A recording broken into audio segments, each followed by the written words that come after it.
Hi నమస్తే guys, welcome to my channel. అలా పావనితో ఇలా రెడీ అయ్యి మనం బయటకు వెళ్ళటానికి చిన్న ఫంక్షన్ అయినా మనం మార్నింగ్ నుంచి చేయాల్సిన రొటీన్ ఏం చేంజ్ అవ్వదు కదండి. అదే ఇవాల్టి వ్లాగ్.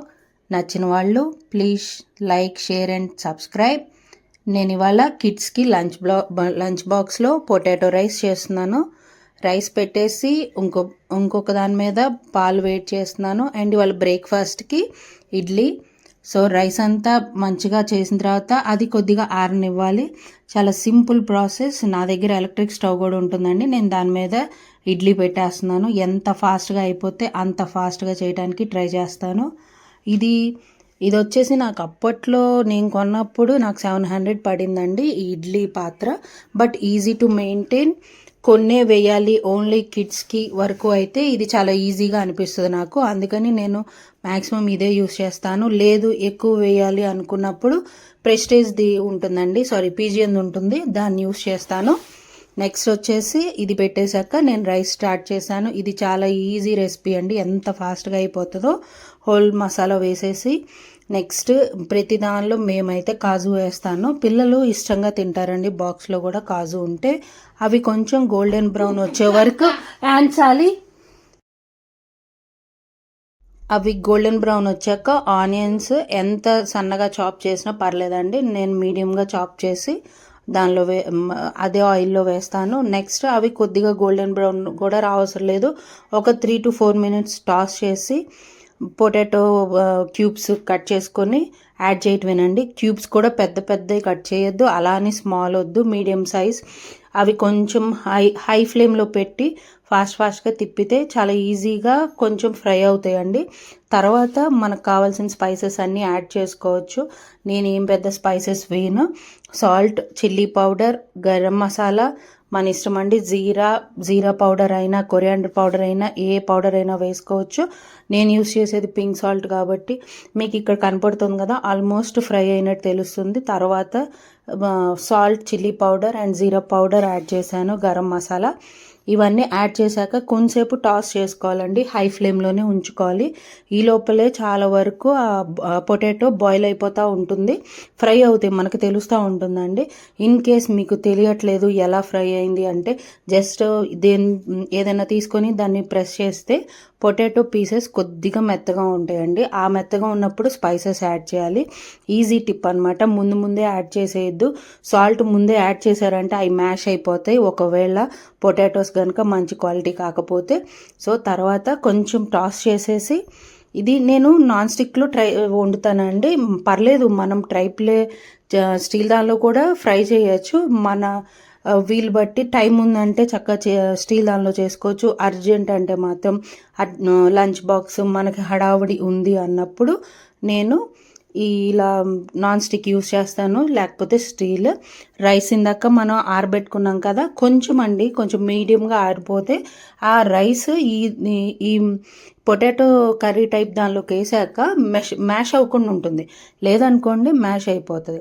ఇంకా ఇట్లా నేనైతే ఒక్కొక్కసారి 2 హ్యాండ్స్తో కూడా మిక్స్ చేస్తానండి. 1 హ్యాండ్తో మిక్స్ చేస్తే చాలా టైం పట్టుద్ది, ఒక్కొక్కసారి నొప్పి కూడా పడుతుంది. సో ఆల్మోస్ట్ అంతా అయిపోయిన తర్వాత కొరియాండర్తో కొంచెం గార్నిష్ చేసుకొని హాట్ బాక్స్లో ప్యాక్ చేస్తే మధ్యాహ్నం వాళ్ళు తినడానికి ఎంత ఎంజాయ్ చేస్తారో. ఇది అయిపోయాక నేను ఫ్రైడే కదా నిన్న, ఆ ఫ్రైడే కోసమని ఈ శారీ సెట్ చేసుకున్నాను. కానీ నాకు అది కుదరలేదండి బయటకు వెళ్ళటానికి, శారీ కట్టుకొని ఫంక్షన్కి రెడీ అవటానికి. సో నేను ఇలా రెడీ అయ్యాను. మన వైట్ హెయిర్ని కవర్ చేసుకోవడానికి నేను అమెజాన్ నుంచి ఒక ప్రోడక్ట్ తెప్పించాను, అది యూజ్ చేస్తున్నాను. Simple makeup, too much makeup కాకుండా చాలా చాలా స్మాల్ మేకప్తో రెడీ అయిపోతానండి నేను. ఈ డ్రెస్ వచ్చేసి నేను అవంత్రాలో తీసుకున్నాను. ఈ అవంత్రాది ఆల్మోస్ట్ తీసుకొని కూడా 2 months అయినట్టుందండి. 3000 పడింది. ఇవాళ అంతా గోల్డ్తో పేరప్ చేశాను. చిన్న గృహప్రవేశమే కదా, టూ మచ్ హెవీగా వద్దని. మనకి ఏ పార్టీ ఉన్నా ఇలాంటి శాండిల్స్ ఒకటి మనం పక్కన పెట్టుకొని ఉంచుకుంటాం కదా, అవే చూపిస్తున్నాను. అవి క్యాట్ వాక్ వండి ఆల్మోస్ట్ తీసుకొని కూడా 6 months అయినట్టు ఉంది. చాలా యూస్ చేస్తున్నాను, చాలా బాగున్నాయి. నెక్స్ట్ ఈ లుక్ వచ్చేసి చెప్పాను కదా, అవంత్రాది అన్ని గోల్డ్. ఇది బ్రాస్లెట్.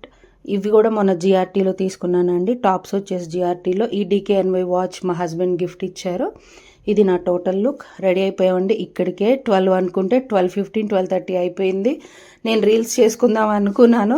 రీల్స్ చేయడానికి నాకు టైం చాలలేదండి. రెడీ అయిపోయి వెళ్ళేసరికి అసలు వద్దనుకున్నా లేట్ అయిపోతుంది మనకి. యాజ్ యూజువల్ మనం ఎంత ముందు బయలుదేరినా కూడా లేట్ అయిపోతుంది. ఎందుకు లేట్ అవుతుందో అర్థం కాదు. మనం ముందే అయిపోవాలని చెప్పి ముందే వర్క్ చేసుకుంటాం, ముందే పూజ చేసుకుంటాం, అన్నీ ముందు ముందు ముందు ముందు చేస్తాం, అయినా లేటే అవుతుంది. ఇంకా కార్ ఎక్కేసి బయలుదేరి వెళ్ళిపోయామండి. మా ఇంటి దగ్గర నుంచి ఒక 25 మినిట్స్ 30 మినిట్స్ పట్టింది. That's okay. వర్షం పడుద్దేమో అనుకున్నాం, వర్షం ఏం పడలేదు. మేము అక్కడికి వెళ్ళాము. నేను వాళ్ళ ఏం చూపించలేనండి, అందరూ అంత కెమెరా ఫ్రెండ్లీ కాదు కదా. ఇది వచ్చేసి వేరే వాళ్ళ ఇల్లు అండి, అన్ని వింటేజ్గా పెట్టుకున్నారు, అందుకని క్లిప్స్ యాడ్ చేశాను. ఇంటికి వచ్చి ఫ్రెష్ అప్ అయిపోయాము. భోజనం చేసి వచ్చి ఇది 5 o'clock అండి. ఇంకా కండలు తీసుకొచ్చారు. అవి తీసుకొస్తే నేను ఇట్లా గ్యాస్ మీద వేయించుతున్నాను. బొగ్గులు అవన్నీ మనకి ఇంట్లో అవ్వదు కదా. ఫ్రెష్ అప్ అయిపోయాక నేను ఆ పని చేస్తున్నాను. ఇంకా కిడ్స్ కూడా వచ్చేసారు. ఆ లంచ్ బాక్సెస్ అన్నీ క్లీన్ చేసేస్తాను. మెయిడ్కి వేయను. ఇక్కడికే 6 అయిపోయిందండి. 6 అయ్యాక 19th డే ఆఫ్ అమ్మవారి పూజ అండి. శ్రావణ మాసం పెట్టుకున్నాను కదా, సో ఆ శారీ కొత్త శారీ కదా అని మళ్ళీ కట్టుకొని హారతి ఇస్తున్నాను. సరే టెంపుల్కి వెళ్ళి వచ్చేద్దాం, ఫ్రైడే టెంపుల్కి వెళ్ళడానికి ట్రై చేస్తున్నాను. నిన్న కూడా వెళ్ళానండి. ఇది వచ్చేసి నేను సోచ్లో తీసుకున్నాను. నాకు ఇది 3000 పడిందండి. అప్పుడు క్యాజువల్గా తీసుకున్నాను కానీ ఇలా శ్రావణ మాసానికి కట్టుకున్నాను. టెంపుల్కి వెళ్ళాను. టెంపుల్కి వెళ్ళి ప్రసాదం తీసుకున్నాను. చాలా హ్యాపీగా అనిపించింది. నెక్స్ట్ మళ్ళీ ఇంటికి వచ్చేసి మళ్ళీ ఫ్రెష్ అప్ అయింది, టీ తాగుతున్నానండి. That's all for today. Thank you for watching. Please